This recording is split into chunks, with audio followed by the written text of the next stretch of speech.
previously during the investigation. These puppies are making me go to another town in the boondocks again. I didn't think you'd keep me waiting in the rain for so long. Welcome to Greenvale. I'm the sheriff, George Woodman. Call me George. There's definitely something in this town. Do you feel it, Zach? My coffee warned me about it.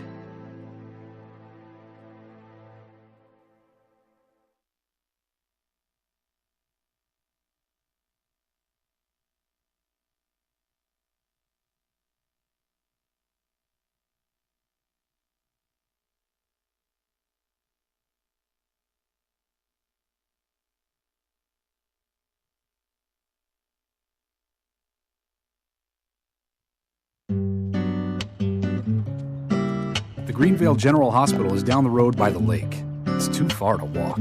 Come on, get in the car. If I'm riding in a car, George, I prefer to be the driver. Can you provide a car for me? What are you talking about? You don't even know how to get there. Which is another good reason for me to drive, George. I need to learn my way around town. Oh, man. Very well. Then I'll ride with you. I want to keep an eye on you. Fair enough. Just one thing, Agent Morgan. Your involvement in this case is limited. That means you don't have to learn your way around town.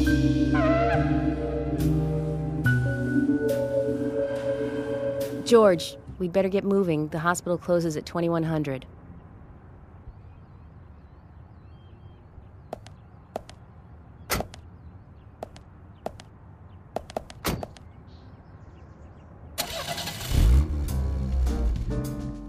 Agent Morgan, get us there quickly, but drive within the speed limit. Just because you have a badge doesn't mean you can drive like a maniac. George, what are you, his mother? We just need to get the autopsy results. Agent York isn't accustomed to the town yet. Give him a little slack.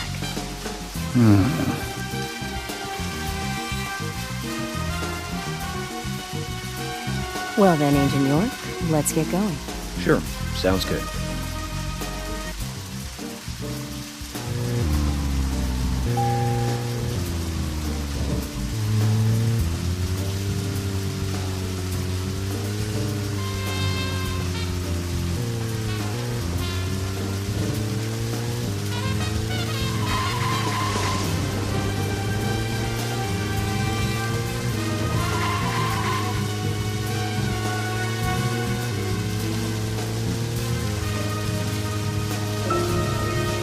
Agent Morgan, I can't help noticing you prefer to work alone. Most of the time, yes. Don't you get lonely, flying all over the country alone? I must say I've never felt lonely. Are you married? Unfortunately, relationships and I are fleeting strangers. I don't get on very well with women, you might be surprised to hear. That's because you're young. You notice things like that at my age. You have to treat women carefully, like a thin crystal wine glass. If you don't, they can cut scars on your face, just like yours, right? George, is this an interrogation? I see you're a seasoned professional. But let's not talk about that scar. It was caused by a problematic woman. Well, she got you good. Terribly good. It'll fade away, and nobody will notice it in a week. A week? It's not that light of a wound. So, Emily, tell me, is there really a need for a full-time sheriff in a small town like this? I'm sure it is small to your city eyes, but any gathering of people leads to all kinds of problems. Fights, runaways, stray pets.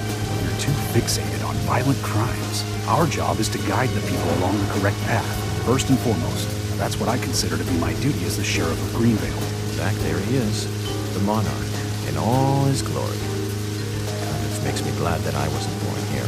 Did you say something, Agent Morgan? No, nothing, George. I was just reflecting on a little history. Well, we're in the middle of a homicide investigation. Keep your mind on the matter at hand. Okay, which right now is driving.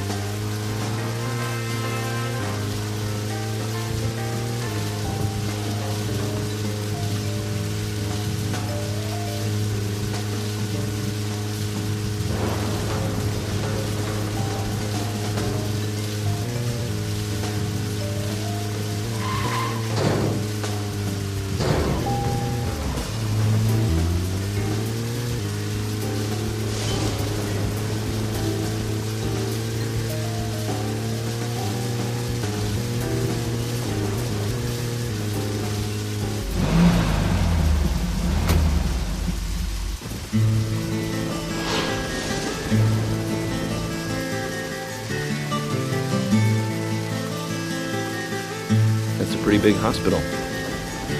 Guess they wanted to be ready for town-wide food poisoning? No. It's another leftover from the town's prosperous slumber days. Hard to imagine now, though, isn't it? My mother always talked about how energetic this town used to be. Almost like a gold rush, she used to say. Impressive. But the hotter the fever, the faster it cools. And so now there's hardly anyone left to use this place. It pains me to watch my hometown lose so many citizens. Beyond your understanding, I'm sure. Yes, I'm sorry to say that it is. Indeed. That's why this case is our problem. There really isn't any need for you to get too involved.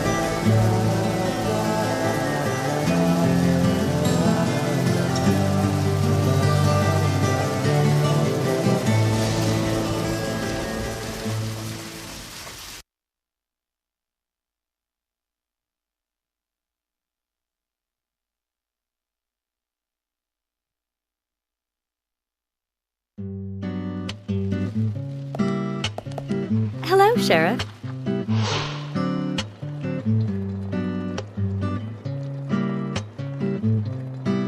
Hi there, Fiona.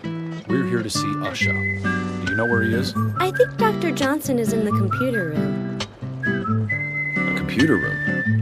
In a hospital? Nice to meet you, Mr. FBI agent. The computer room is where our employees share a computer. Very nice to meet you, too. I'm FBI Special Agent Francis York Morgan. How did you know I was FBI? Easy. None of the police in this town wear cologne. Besides, that scar on your face is the biggest rumor in town. Rumors get exaggerated as they spread, even in the countryside. What's that you're reading, if I may ask?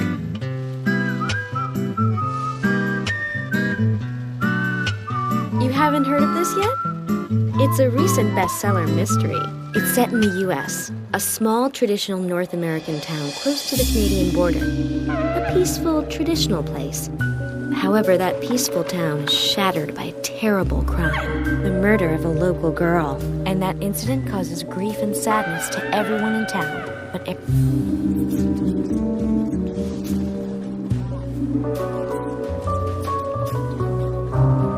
Fiona, don't say that. Sorry, I shouldn't have said that. With Anna dead and all. Don't worry. Books are written to entertain, and it's good you're enjoying it. What we're faced with here is a terrible crime committed in a real world. Much different from that of a novel. So there's no need to apologize. thank you, Agent York.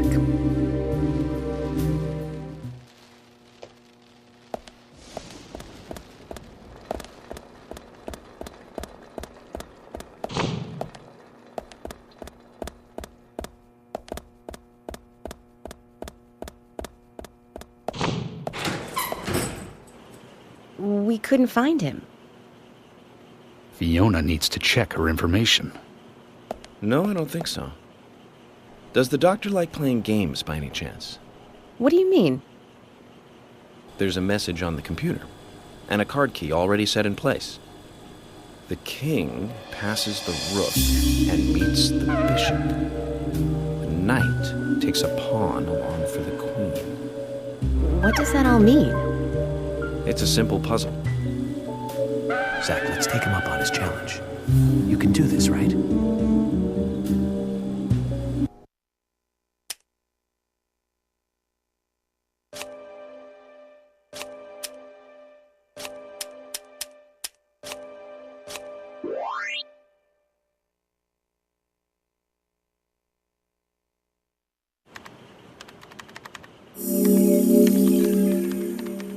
The doctor awaits below with the deceased. Another code? But there's nowhere to insert a password. More games. I'm going to get Fiona to call Usha up here right now. No need, George. The message appeared with the card key. It's telling us where to use it. This is not the time to be joking around, Agent Morgan. Dr. Usha is below with the deceased. With Anna. Below being underground, I take it.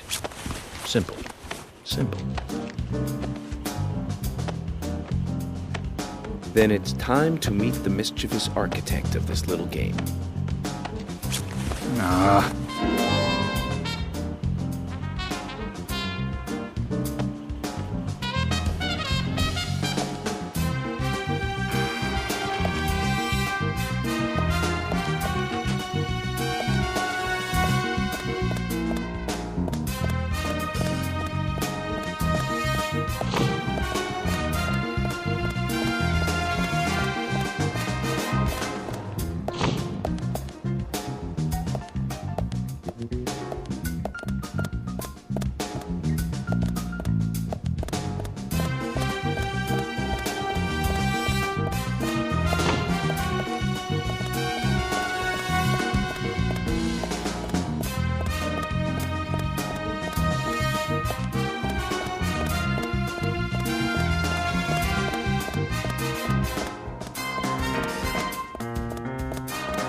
Usha, sorry to keep you waiting.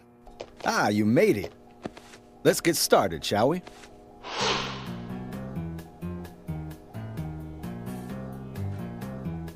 This is Agent Morgan from the FBI.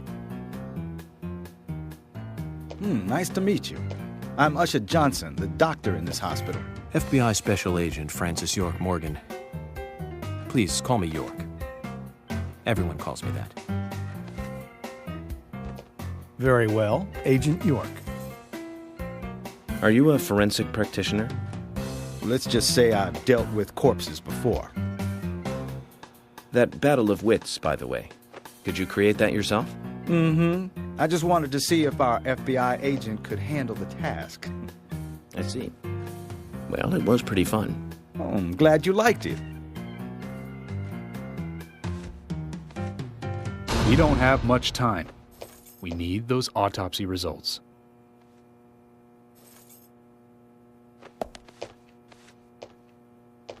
Next time, try challenging us without obstructing an investigation.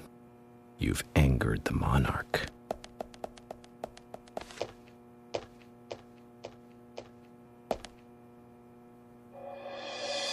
From the onset of rigor mortis, the stiffening of the muscles, the time of death is estimated to be between 20 and 2200 hours. That's still quite early for such a crime to take place. Note that there are 2 exterior wounds, pressure marks around the neck, and a long cut running from chest to abdomen. Blood marks on her right hand tell us she was gripping something round.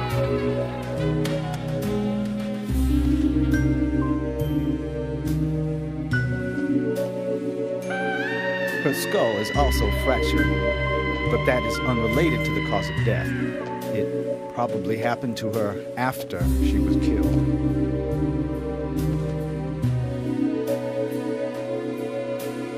Now, I first thought death by suffocation, due to the marks on her neck. But after further investigation, I now have a different conclusion. The direct cause of death was loss of blood from the wound.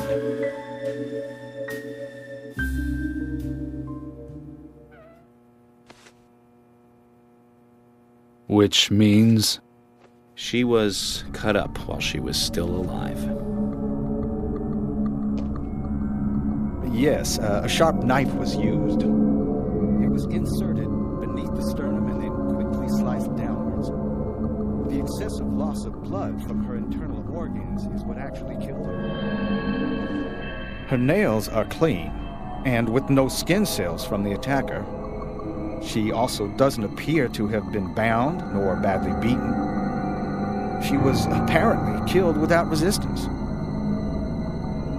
The most tragic thing, however, was that she was unable to speak her story to anyone who could hear her cries.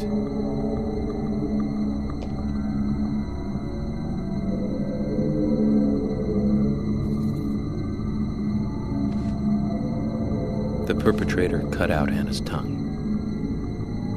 Well, I believe she was drugged first to phase her consciousness, and then the killer killed her. Now, the killer most likely has a deep, traumatized past concerning women. He probably cannot converse with them normally. Cutting out the tongue suggests a very lonely individual. Either that or a truly hardcore sadist. He must get off on watching women suffer, especially when they can't answer back. Now, he watched as the blood pumped from her body, as she gradually grew cold. A case in Seattle in 1985 was much like... Usha, please, limit your report to your findings as a doctor. Criminal profiling is my job.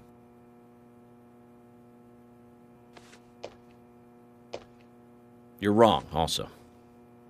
Anna died fully, deeply, painfully aware of what was happening to her.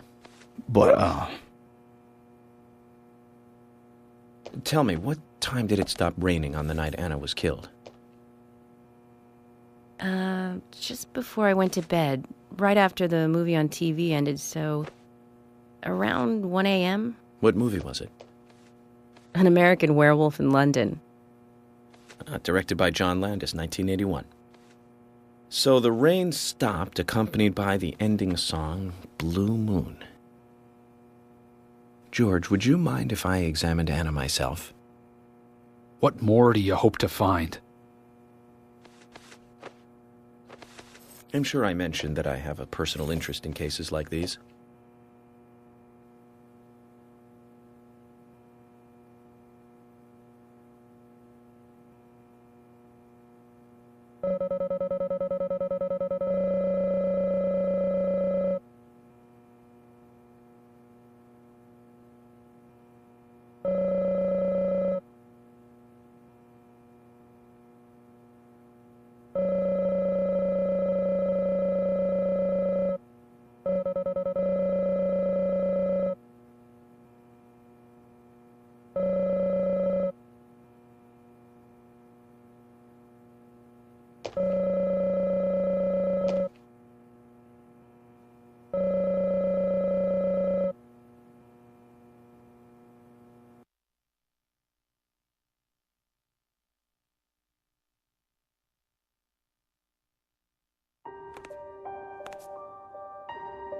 From her lack of resistance, I'd say that Anna's injuries happened very quickly. Unable to speak, she was then left to cry herself to death. Zach, it's all starting to come together. The perpetrator stayed with her for at least 2 hours until it stopped raining. At the estimated time of her death, it was still raining, but you can still see tear marks on her cheeks. That means she was killed under a roof somewhere. She was then carried into the woods after it stopped raining. There's one other thing. Her tongue was removed with a very blunt knife. In fact, it's more likely it was simply chopped off. Usha, are you a passionate man? Well, not particularly, but I am man enough should the moment call for it. George, how about you? I'm very passionate, yes. Especially when it comes to women. But I don't see what that has to do with anything. George, the perpetrator is just like you. He's passionate about women. He's a passionate kisser. This was a kiss of death. The perpetrator bit off Anna's tongue. We'll never get a dental print from a wound like this. But this is still a big lead.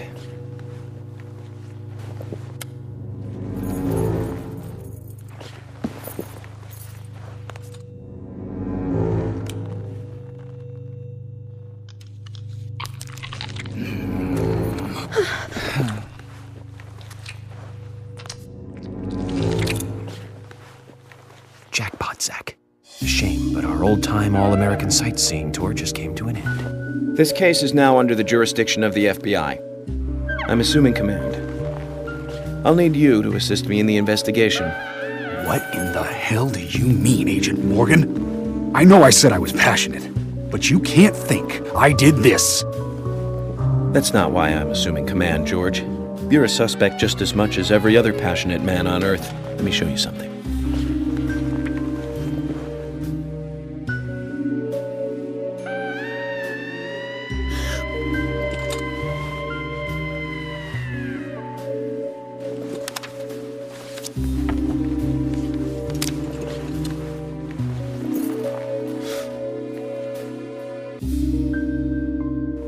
There you go. Amazing, huh? I'm sure you have a lot of questions, but most of the details are top secret. George, Emily, we should be going. No need to stay here any longer. Okay. I have to sign the release. Just give me a moment. Very well. I'll go on ahead. I can't take it any longer down here.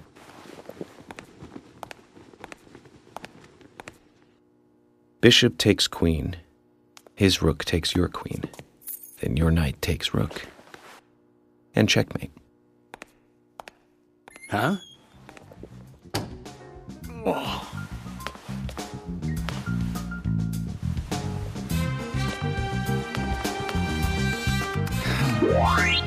My first victory in the Grandmaster ranking.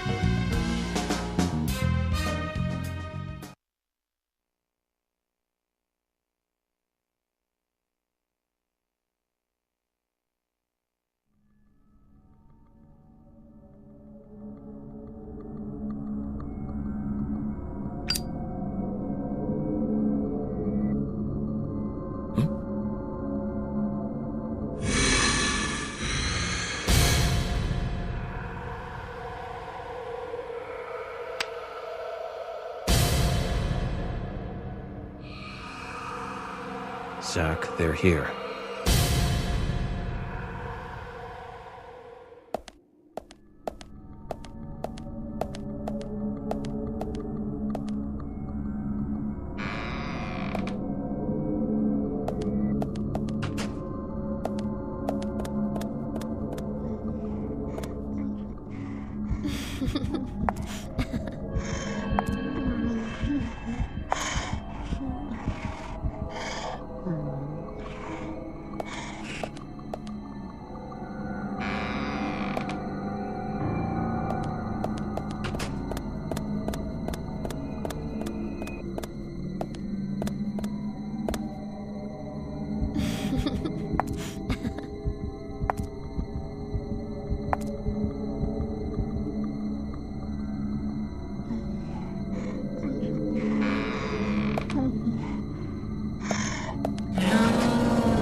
Here! Over here!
Agent Morgan, if you're so desperate, then why not smoke two at once?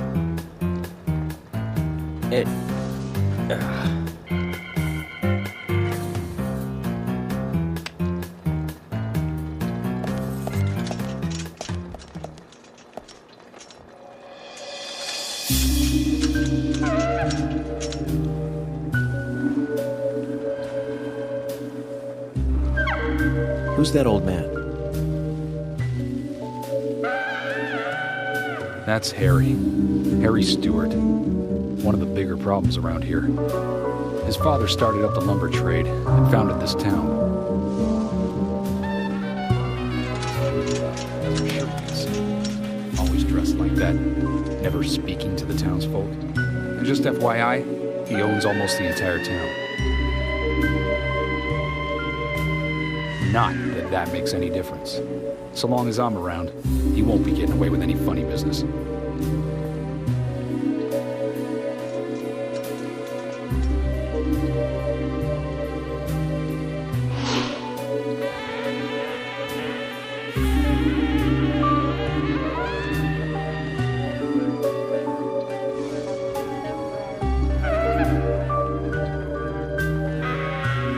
Mr. Francis York Morgan, haste won't lead you to what you seek.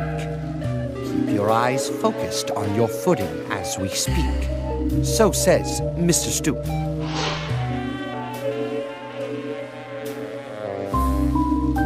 Nice to meet you, too. How did you know my name?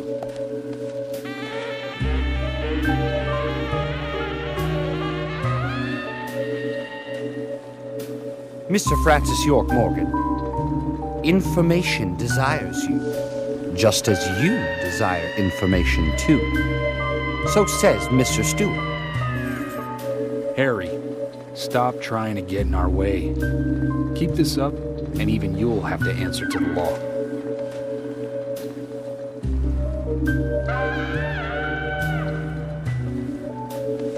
Mr. Francis York Morgan, with each rain our town goes mad. To our disdain, unpreventable, so sad. So says Mr. Stewart. Thanks for the warning. Then we shall depart, Mr. Francis York Morgan.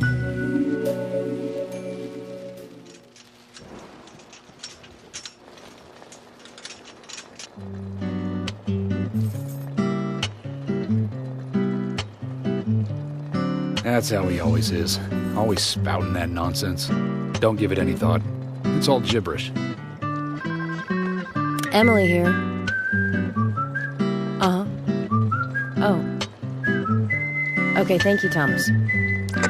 Agent York, we've contacted the first witnesses to the crime scene. You can interview them where they found the dead body. Excellent. I was just about to ask if you could take me there.